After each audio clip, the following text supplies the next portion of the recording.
देखिए 1832 वहां से रंजीत सिंह ने मुसलमानों को बरसगीर में फेंटना शुरू किया जी। और फिर उठ नहीं पाए मुसलमान, ठीक है ना। फिर कभी मरहट्टे पड़ गए, कभी कुछ पड़ गए, मतलब वो वाला स्टेटस जो उससे पहले था वो नहीं हुआ। नहीं, 3 जंगें पाकिस्तान ने इंडिया से लड़ी। पाकिस्तान को छोड़ दे, पूरी मुस्लिम वर्ल्ड में नहीं, कोई ऐसी चीज नहीं है कि ओवर द इन 200 सालों के अंदर जो कि सेलिब्रेट की जा सके। खुदा न खास्ता अगर आज लड़ाई शुरू होती है, आप 4 दिन की लड़ाई जो है ना अफोर्ड नहीं कर पाते। पहले तो 15-16 दिन 20 दिन निकाल जाते थे, अब ये 4 दिन भी शायद पूरे नहीं निकाल सकते। जब तक आप इंडिया से कमज़ोर हैं तो वो आपके साथ इसी तरह से यही हरकतें होती रहेंगी। इंटरनेशनली जो है ना उनको सपोर्ट मिलती रहेगी, आपको सपोर्ट नहीं मिलती। आप यहाँ पे बैठ के रावलपिंडी में या इस्लामाबाद में बंदर टपूसियां लगाते ना कि हमने इंडिया का जनाजा निकाल दिया, इंडिया वहीं पे है और वो आपसे ज्यादा बेनिफिट उठा रहा है, वो तो बहन किराया वसूल कर रहा है। जय हिंद, स्वागत है आप सबका दी तथ्या न्यूज़ में। साथियों, जैसा कि आप सबने क्लिप में देखा, पाकिस्तानियों ने ये बात खुले तौर पर मान ली कि पाकिस्तान के बनने से भी पहले अगर हम चले जाएं 200, 300, 400 सालों के इतिहास में, जहाँ पर जो ये भारत के जो हिंदू राजा थे वो जब तक आपस में लड़ते रहे तब तक तो इनकी थोड़ी बहुत चलती रही। उसके बाद जहाँ वो उन्होंने अपनी आपस की लड़ाई छोड़कर जहाँ कहीं पे महाराष्ट्र में जहाँ पर हम देखें जो मराठा साम्राज्य खड़ा हुआ, जहाँ पर राजस्थान में खड़ा हुआ, अलग अलग भारत के अलग अलग जगहों पे जहाँ पे पुनः राज्य स्थापित होने लगे यहाँ के राजा भारत के, उसके बाद से इनको मार मार के भगाया गया और इनको जो है कभी भी ये जीत नहीं पाए। पहले तो ये था और अब तो जो है आज पाकिस्तान की अगर हम बात करें तो इन्होंने खुद एक्सेप्ट किया कि पाकिस्तान की 4 दिन के भी पाकिस्तान की क्षमता नहीं कि 4 दिन भी युद्ध में टिक जाए, 3 दिन के बाद ही वो भाग जाएगा।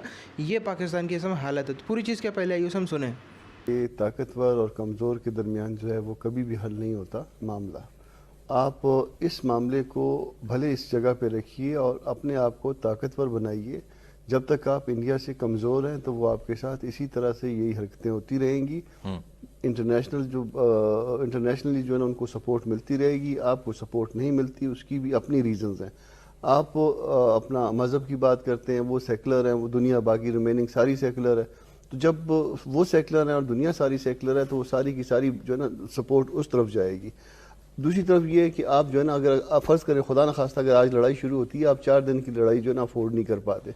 पहले तो 15-16 दिन 20 दिन निकाल जाते थे, अब ये 4 दिन भी शायद पूरे नहीं निकाल सकते। तो जब आप नहीं निकाल सकते, आप लड़ नहीं सकते दूसरे मुल्कों से, तो आपको चाहिए ये कि इसमें मुज़ाकरात भले करते रहें मगर अपने मामलात को बेहतर बनाएं, अपनी मईशत को बेहतर बनाएं। जब आपकी मईशत बेहतर होगी, जब आप उनके साथ इक्वल होंगे तो फिर इक्वल। कुरैशी साहब जो हैं, इनसे बड़ा जाहिल माँ ने पैदा नहीं किया। साथियों, जैसा कि आप सबने देखा, इन एंकरों ने ये चीज़ कबूली कि पिछले 300-400 सालों में जब जब भी रहा है, जब भी चाहे वो छत्रपति शिवाजी महाराज हों, चाहे अलग अलग हमारे देश के राजा रहे हों, एक बार उनका जो उदय हुआ उसके बाद जहाँ उन्होंने एक बार तलवार उठाई उसके बाद फिर ये भागे भागे फिरे हैं। इनकी कहीं भी दुनिया में ऑल ओवर वर्ल्ड में कहीं भी जीत नहीं पाया। खास और अगर हम इंडियन सब कॉन्टिनेंट पर ही थोड़ा सा जोर दें तो यहाँ अगर हम देखें, इन्होंने ये बात तो ठीक कही कि पिछले 300-400 सालों में एक बार जहाँ पे वो हुआ उसके बाद हम फिर जीत नहीं पाए, उनसे हमेशा भागे ही हैं।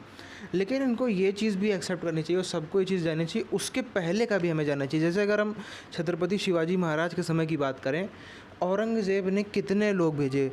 औरंगज़ेब ने अफ़ज़ल ख़ान को भेजा, औरंगज़ेब ने शहज़ खान बहादुर को भेजा, चाहे वो सूरत का जो सूबेदार था वो, इन सब को भेजा और इन सब को बड़ी बुरी तरह से शिकस्त दी छत्रपति शिवाजी महाराज ने।